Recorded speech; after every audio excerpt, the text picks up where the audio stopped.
नमस्कार, आप देख रहे हैं सनातनी योद्धा और आज एक विशेष चर्चा के लिए हम आए हैं स्वामी दिव्यानंद जी के पास।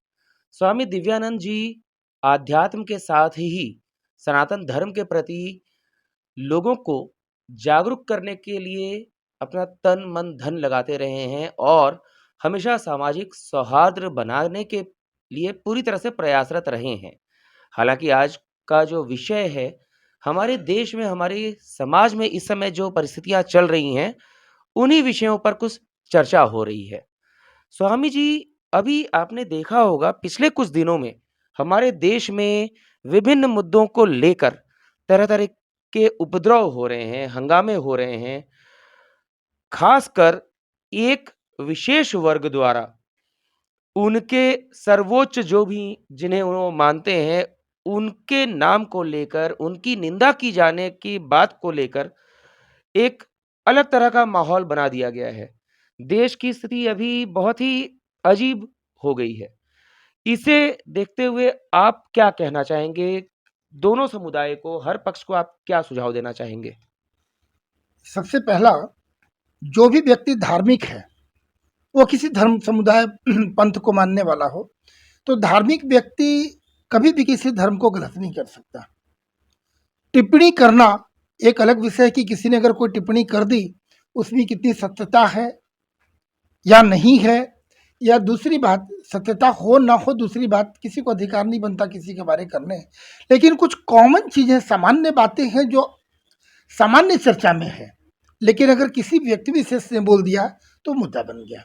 हो सकता है वो विषय पुराना हो चुका है और आज जो उस पर आरोप लगा रहे हैं उनके ही धर्मगुरु ने पहले कभी चर्चा की है, तो वो चलिए एक अलग विषय है, हम उस पर नहीं जाएंगे। एक सनातनी हमेशा एक सहिष्णु कहा गया है।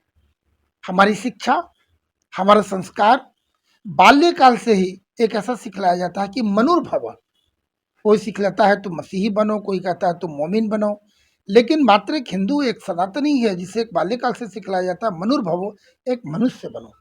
एक भारतवासी, एक सनातनी कहता सर्वे भवन्तु सुखिनः सर्वे सन्तु निरामया, सभी ये हो, धर्म की जय हो, अधर्म का नाश हो। हम ही कहते हैं वसुदेव कुटुंबकम। तो ये जितनी परिभाषाएं, जितनी उक्तियां हैं हमारे साथ है, और ये देखेंगे कि हमारे धर्म के लोग जो सनातन को मानने वाले हैं, हमेशा सहनशील, उनके अंदर में सहनशीलता, सहिष्णुता रही है। जितना भी अत्याचार हो जाए, एक सनातनी हमेशा भी, आप कभी नहीं देखेंगे एक सनातनी किसी के ऊपर पत्थर फेंका, कहीं यूनिवर्सिटी में आग लगा दी, थाने में आग लगा दिया। ये हमारी परंपरा नहीं रही है। और इतना ही नहीं, मैं ये भी बोलूँ, हमारे देवी देवताओं के ऊपर बहुत अपमान, विभिन्न प्रकार के पेंटिंग्स बनाना, मूर्तियों का अपमान करना, सीधे हमारे विग्रहों के ऊपर में छेड़छाड़ करना। लेकिन हमने, ये चेष्टा हमारी यही रही कि कैसे ये बातों से सुलझ जाए और भगवान सबको सुबुद्धि दे।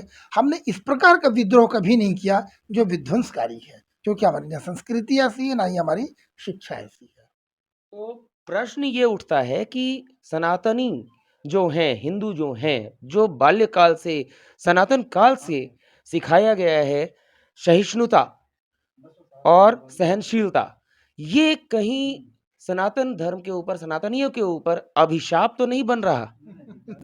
देखिए, सत्य की विजय होती है और धर्म को कोई नीचे कभी कोई नहीं कर सकता है। बहुत कड़ी धूप हो, अगर एक बार बादल आते हैं तो बीच में थोड़ा अंधेरा सा लगता है, बादल छट जाते हैं, बादल कोई अस्तित्व नहीं रहता है, वो विलीन हो जाता है, सूर्य का तेज अपने स्थान पे रहता है, पृथ्वी अपनी जगह पर तटस्थ है। तो धर्म है जो धार्मिक है, और सनातन नाम ही है, सनातन जिसका आदि ना अंत, बाकी के बारे में नहीं जानता। देखियो, मैं बोलता हूँ कि कोई अगर पूछे कि फलाने का जन्म कब हुआ, किसी देश का, किसी धर्म का, या किसी व्यक्ति का नाम लेके, तो वो ईस्वी और सन सब उसकी तारीख कही जा सकती है। तो सनातन का जन्म कब हुआ, हमारे देवादिदेव महादेव का जन्म कौन कब हुआ, उनके पिता कौन थे, या हिंदुस्तान का जन्म कब हुआ, ये कोई इसका उत्तर नहीं दे सकता है। तो हम सनातन है, आदि है ना अंत है। और आक्रांता, किसी भी रूप में विधर्मी, हर युग में, प्रत्येक युग में रहे हैं, पहले भी थे, सतयुग में थे, त्रेता में थे, द्वापर में थे, आज कलयुग में भी है। हो सकता है आने वाले समय में देखा जाए क्या होगा, आने वाली बात तो नहीं कही जा सकती है। लेकिन जो भी आक्रांता, जो विधर्मी रहे हैं, प्रत्येक युग में उनका अंत रहा है, उनका हश्र बुरा ही हुआ है। जो बुरा कर रहे हैं उनका भी बुरा होगा। एक और प्रश्न इसी पर, जिस तरीके से किसी भी धर्म का, किसी भी धर्म गुरु का या किसी भी धर्म के सर्वोच्च स्थान पर जो हैं, उनका अपमान करना, निंदा करना अति निंदनीय है। ऐसा नहीं किया जाना चाहिए, मैं इसका पक्ष नहीं लेता।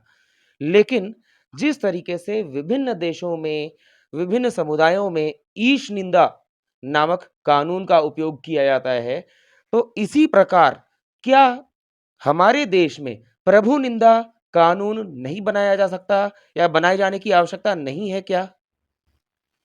अब जो स्थिति देखने को मिल रही है, अवश्य बननी चाहिए और सभी इस बात को अपनी शांतिपूर्ण ढंग से सरकार तक पहुंचाएं, क्योंकि हम विद्रोह करने वाले, तोड़फोड़ करने वाले नहीं हैं।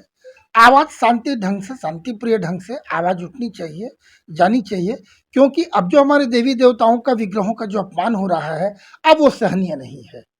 चाहे किसी मंदिर की बात हो, या अभी तो कोर्ट में मामला है कुछ मंदिरों का, आप समझ रहे हैं। तो हमारे आराध्य देव का यदि अपमान होता रहा है, ये क्षतिपूर्ति नहीं हो सकता है। ये दिल को कचोटता है, हृदय के अंदर में ये चोट, आघात लगती है। तो भाई दूसरे लोग इसी देश में रहकर वो अपना कानून चलाना चाहते हैं। और भाई ये देश हमारा है, हिंदुस्तान है, और अगर हमारे लिए ये कानून न बने तो ये भी कमी है। काम एकदम अवश्य कानून बननी चाहिए। मैं बोलता हूँ कोई भी धर्म का व्यक्ति हो जो दूसरे धर्म का या किसी को धर्म से का अगर वो कहीं अपमान करता है, ये किसी के लिए स्वीकार्य नहीं है, ये बिल्कुल स्वीकार्यता नहीं है। इसके लिए ये दंडनीय है और ऐसा कानून बने कि इसमें कोई हिम्मत न करे, कठोर से कठोर दंड दी जाए उसे।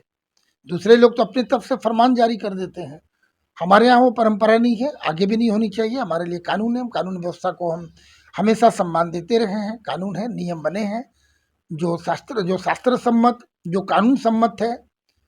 लेकिन ये नियम होनी चाहिए, बननी चाहिए। मैं भी कहता हूँ ये होनी चाहिए। तो ये हैं स्वामी दिव्यानंद जी, जिन्हें आपने खुलकर सुना। इन्होंने स्पष्ट रूप से कहा कि जो सामाजिक विद्वेष चल रहा है, ये कहीं से भी स्वीकार्य नहीं है। धर्म कोई भी हो, धर्म गुरु कोई भी हो, उनका सर्वोच्च स्थान जिनके पास भी हो, उनकी निंदा कहीं से भी उचित नहीं है। किसी को ये अधिकार नहीं है, चाहे किसी भी धर्म, जाति, समुदाय का हो, वो किसी भी धर्म को कलंकित नहीं कर सकता।